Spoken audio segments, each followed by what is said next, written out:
What's going on, ladies and gentlemen? Future Knight Eric here, and I'm coming at you with yet another deck profile. And today I'm going to be covering my Exosister deck that I took to my locals, my, I guess, post-POTE locals, post-POTE deck profile. Obviously, this deck receiving a massive boost in the form of Martha as well as Returnia. Absolutely insane cards. And yeah, I managed to pick up the copies I needed to play the deck from some good friends. Shout out to Kanan. He basically allowed me to finish the deck, and yeah, I saw some success with it today at locals, going 4-1. And because of terrible tiebreakers, unfortunately, my opponents that I faced up until the end of the tourney, they ended up losing their matches after playing up against me. So they were good opponents or high value opponents at the time, but after playing against me, they started to drop their matches, and my tiebreakers ended up being terrible, even though I played against the only undefeated player in the finals.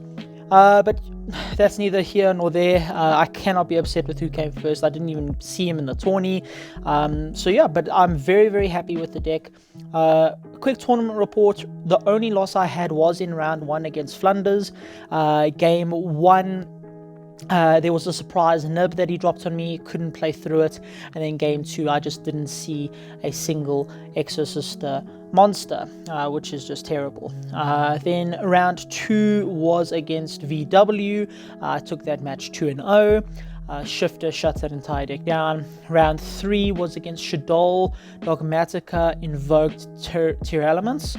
Quite a bit of an abomination of a deck, to be honest. Quite frightening if it goes off, but I didn't give it a chance to go off, and I took that 2-0. Then round 4 came along. It was Flanders again. I managed to take that 2-1. And then finally we came to the finals, which was Flanders again against my good friend Herbert, who has featured on the channel and has actually recently topped an OTS championship with his Flanders deck profile. And I managed to take that 2-1 in the final game. I ashed his Prosperity. I still had a Droll and an Imperm, and he used that Pot of Duality. He excavated the 3 and he didn't see a single bird, so he couldn't play. Overall, I'm extremely happy with the deck. I'll speak about some of the changes that I want to make in the deck profile, and without much further ado, let's just get straight into it. So starting off, we're of course playing 3 of the best card in the entire deck now, Martha. So there is something I need to explain about the Exosisters, especially if you're new to Exosisters. The first thing is that they all have a very similar effect, with Martha being the only exception to that effect. And that effect reads that if your opponent moves a card out of their graveyard, you can then quick effect special summon an XYZ monster using the Exosister main deck monsters as a material. So it's essentially 1 card XYZs if your opponent attempts to interact with the graveyard.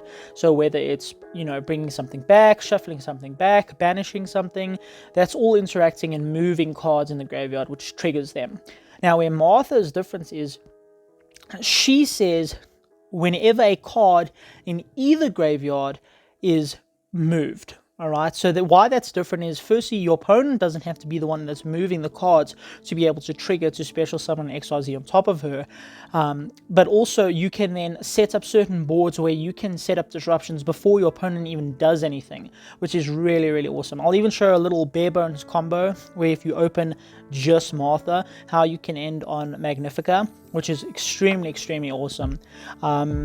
Yeah, and there's not much else to say there. That Martha is absolutely insane. Obviously, she is the best card because of her main effect. Sorry, her main effect is if you control only Exosisters or no monsters at all, you can special summon her. And then if you do, which is relevant, so if she is ashed, you still get the special. You then special summon Elise from your deck. What you'll also find with the Exosisters is they're all married in a way to another Exosister card, which allows them or you to gain 800 life points when their effects go off, Martha being the only exception. So Martha is essentially how the deck should have been designed. I think Konami realized that, and then that's why they designed her in that way, that if cards move in either player's graveyards by either player, that's when she triggers. But she is the bread and butter of the deck now. She is the way to get to Magnifica. She's insane. Then speaking of the one that she summons, Elise is probably the second best one. She's just a straight up extender. So if you control an Exosister, special summon, and then if you control Stella, you gain 800 life points. And then of course she's got that effect that they all share, that if your opponent moves cards, you can special summon a Exosister XYZ monster on top of her as a XYZ summon. Then we have Stella, probably the third best one. She allows you to special summon an Exosister from your hand. A lot of people would say that you wouldn't want to see Stella and Ellis together because they essentially achieve the same thing. You can normal summon Stella, special summon Ellis, vice versa, but it actually helps you bait out some hand traps. So if you go normal summon Stella effect to special and then Veiler it impermanent, you still have the Ellis to just special summon anyway, so you can bait out some hand traps in that way. So that's why we're playing 3 of her. Then a lot of people opt to play only 2 Sophia, and I would probably be inclined to do so because I only have 1 collector's rare. However, I feel like this deck plays very similar to something like Live Twins, Evil Twins, where you're sitting on a really big boss monster that is extremely strong, and you're using sort of your main deck monsters to gain advantage, and she's the best one for that advantage. She's not adding a specific card, she's literally just drawing, and then like I said, if she has her significant other, which is Irene, which we are only playing the 1 of, you gain 800 life points as well. Irene is basically a bad Sophia, where if you take a Exosister card, put on the bottom of your deck and draw a card. The only reason we really play her is because for the trap cards you need to have the monsters that are mentioned on both cards to be able to resolve it more than once. But yeah, these are the ones that gain you advantage. And then yeah, that's pretty much it for the main deck. Not too large main deck monster counts. For the spells, I opted to play 1 of each of the non-staple or non-skeletal cards. Armament did not put in work for me today at all, probably because I didn't go up against a lot of decks that were ending on extra deck monsters. This is probably better in a more extra deck heavy locals or format. However, Exosister Carpe Diem or DVM or whatever it is absolutely insane.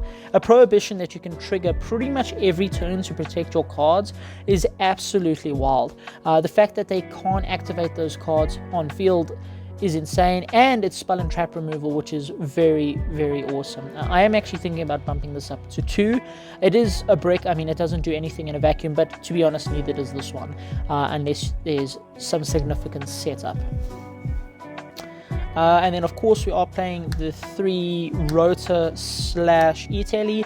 So it is E-Telly when you have a Exosister monster that the monster you add mentioned on the field or grave. I hope that makes sense. So essentially if you add Ellis and you already have Stella in grave or field, you can special summon her instead of just adding her, which is absolutely insane. Yeah, the card is wild, and the fact that it is a quick play also comes up. So if you have multiple of these, you can use the 1 to get your combo rolling, and then you can use the 2nd as a backup if they somehow get through your Magnifica. For the trap cards, there is a mistake here. I'm only playing 2 Vadis, and I'm playing 3 of the new one, Returnia. So Vadis is essentially like, if you've seen my recent deck profile with Frisbee Moonsong, Umi, it's like Kai Rushin's Dark Reef, where you send Umi and you special summon 2 monsters that mention Umi, except this doesn't really have a cost. It literally just summons 2 Exosister monsters that mention each other, and in the end phase, it shuffles them back in, and you're locked into Exosisters, but you're not summoning anything besides Exosisters anyway.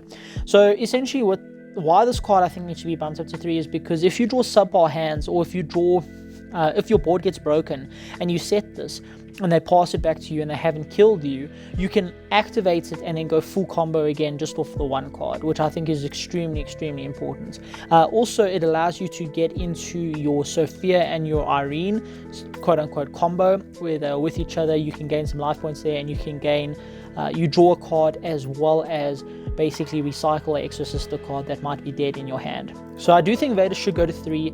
Returnia in a vacuum with just 1 like hand trapped to pieces Exosister monster doesn't do much, and that's what I found. Like, I would get hand trapped to pieces, have Returnia and one monster, and it would just be a target banish, which, I mean, sometimes it's enough, but it didn't feel like enough, and most times I would rather have Vadis to then get that follow-up play. But I think 2 of these is absolutely staple, and whether you play 3 of the one or the other is entirely personal preference. I'm just showing you what I played today. Locals. I then played the 1 Harpy's Feather Dust as a mine out. Of course, you can chain your Magnifica to banish the mine when they activate it, but I just wanted another main deck out, and for those pesky back row decks. And it actually came up. I saw this a few times against some Flunder players, which was awesome. Then we are playing probably one of the best reasons to play this deck, 3 Dimension Shifters. Shout out to Robbie for hooking me up with these, absolutely awesome. I got shifted so many times today by the Flunder players, and I just laughed. If I was playing anything else, I would have cried. I was going to play Live Twins, but luckily I was able to get my Marthas and Returnias for today. This card is insane. Theoretically, against decks that aren't Flunder, I mean, you just win when you activate that. 3 Ash, it's the best hand trap that you can use under Shifter. 3 Imperm. I do think this is probably the best hand trap this format, even over Ash. It's just insane, and being able to draw it as your 6th card is also extremely strong. And then because we can't really utilize droplets too much, we need to use the gas in our hand to play, as well as potentially not even being able to activate it because of Shifter. I decided to play 3 Dark Rulers. Absolutely no regrets. This is absolutely insane. There's also another card in my deck which I'm about to show you, which makes this card even better, and is a little bit, not niche, but it's kind of like a meta call for my locals. So my locals isn't, you know, that baller. There's not a lot of people with droplets, so I can get away with playing cross-out designators, and I can just send Dark Ruler no more and negate it, which is actually what happened multiple times today. They would Dark Ruler my Magnifica, and I would just cross-out designate it, and then carry on. Like, then you still have your 2 to 4 disruptions depending on if you have Returnia. Yeah, this card is absolutely insane, and just to maximize the impact that this card has, I'm playing the 1 Nib and 1 Veiler. This deck does lose hard to Nib, and it doesn't lose hard to Veiler, but I just wanted to be able to play through any hand traps I came across. And the thing is, I don't have prosperities to dig for cards to extend through hand traps, so I would rather just stop them in their tracks already. Also, it's just an insane card. That's pretty much it for the main. Moving on to the extra, I did play 2 Magnifica. However, I did notice the entire tournament I didn't summon a single extra deck monster that wasn't an Exosister, and just for that reason, I do think it's worth bumping this up to 3. There was never a point in any round or any game where I needed 3. However, the one game that if I didn't close out in that turn, I would have definitely needed a Magnifica in the next turn. So I think it's just as a safety precaution, you should play 3. I only have 2 though, so I do need to get a hold of a 3rd. South African players, hit me up on Instagram or Facebook if you perhaps have one for sale or trade. Then I am playing 3, I call her Michaelis. This is your spell and trap ignition searcher, so detach to search a spell or trap. Also, she is a quick effect on the turn that she's summoned banish, which is what you'll be using against most decks except for Flunder. I mean, you can use it against Flunder to get their bodies off the board so that they don't have tribute fodder, but there is a better extra deck card that I'll get to for that matchup. She's absolutely insane. And we are playing 3 of the Ignition Monster Searcher. So this is the one you'll generally be going into first, whether you started with Martha or not, because it just gets you into your bodies to then make 2 of your rank 4s to then go into your rank 8. Other than that, when she is summoned, neither player can special summon monsters from the graveyard, which of course it doesn't affect you. Again, today it didn't really have a big impact, but against a lot of other matches, it might, you know, stopping things like Gizmic in the Punk matchup. It doesn't activate, it's a floodgate effect. So it's just an insane card overall. You have to play 3 and 3 of the searches. I mean, come on. I then played 2 of the card I didn't summon once today.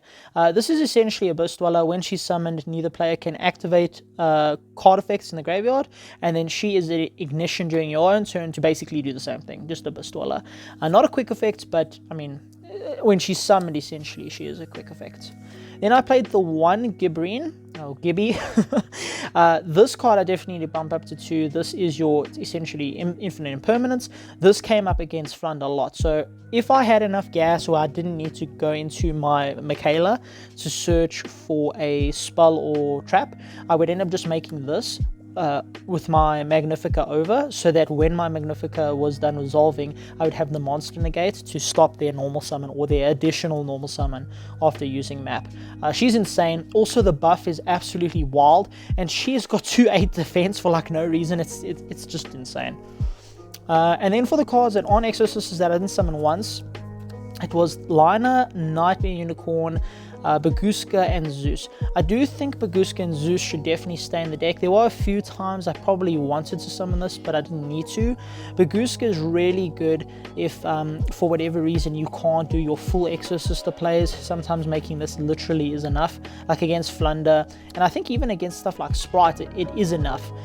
So I do think it's worth still playing those two. However, these two I'm actually thinking about changing to Zodiac cards. So I think it's I can't remember their names, but it's the one that can attack directly. It's not Bearbrum. I think it's I don't know which one it is, but it's the one that can attack directly, and pretty much any other one that can go on top of that, probably chuck a 9, and then you have a 4 material Zeus that you can make just by attacking directly with the Zodiac that can attack directly. Yeah, and that's pretty much it. 15 card extra deck. Then for the side deck, a card I did not side in a single time, but it made me extremely happy to see every time I went into my side, is Divine Carnate. So this is, we call it Mommy Nibiru, essentially. In theory, this is really good against stuff like Tear Elements, Splight, and especially good against like Punk and Dragonlink. Didn't run into any of those today, unfortunately. But like I said, in theory, it is really, really good. I don't know if I'll keep playing it. This should probably be like Red Reboots and Pankatops or something else, or a third evenly. I only have 2 evenlies, but I played them today, didn't side them in once, but I don't know, I feel like it has some versatility, kind of like Alpha. Like, everybody's sleeping on these cards that are absolutely insane, and yeah, I just wanted to give it a try. We then have the remaining 2 nibs. Obviously at the locals, the Rogue is a lot more prevalent than the meta, so I decided to play those. Droll, absolutely insane into the meta and into Rogue, stops Flunder pretty much in its tracks. Insane card. I think you have to play it almost every format just as a precaution. 3 twin, this obviously came up in the Flunder matchup, popping that all too pesky map and trap card. Insane card. 2 evenly, like I said, I probably would play a third, never came up, sided in a lot though. And then finally, the win button. You literally just activate this and you win. And that is pretty much it for the deck profile, ladies and gentlemen. 41 card main deck, 15 card side, 15 card extra. I just want to quickly show you a little combo that I discovered when I was just playing, I guess, which was a bare bones combo. If you like draw literally just Martha plus not like hand traps. Like Martha summons itself and then summon your Elise, and then you would, oh not Stella, sorry, Elise. Then from there you would overlay, this is if you have absolutely no other Exosisters in your hand. If you do have an Exosister in your hand, you obviously add Stella, normal summon Stella, and you literally just extend that way. But from here you would go into Michaela detach Ellis. To add your spell, you would add Pax. Unfortunately, this bare bones combo means you don't have a trap to disrupt them in your turn, so you only get 2 banishes instead of 4. You then go Pax, and you add yourself a second Martha. Now at this point, if you've managed to bait out any hand traps or anything like that, you can actually then trigger your Martha. So this is why Martha is so much better than pretty much every other main deck, because you can go Michaela to banish one of their hand traps that they potentially used against you, and even going second, like this is if you have bare bones and you've hand trapped them and they have some cards engraved that they've used, you can still do this. So you can go Michaela, banish a card in their graveyard, and then you trigger your Martha, which then summons out your Caspitel, or even if you want, you can summon out, like I said, the Monster Negate. It's entirely up to you. It depends on, obviously, on your matchup. And then from there, you literally just overlay it into your Magnifica, which is literally your win con. I mean, it's insane. The fact that this card is not once per chain is wild. So you can literally just, they activate a card, you go effect to then, you know, XYZ summon. Then they go activate another card, you can go effect to XYZ summon. Like, it's just insane. The card is absolutely wild. Yeah, and that's pretty much it, ladies and gentlemen. Not much else to say. The deck is absolutely insane. Definitely a tiered contender for this format. It absolutely craps on Sprite and tier elements. So yeah, if you have a chance to pick up the deck and give it a go, I would definitely suggest it. And yeah, ladies and gentlemen, not much else to say. I hope you enjoyed this deck profile, and this is Future Knight signing out.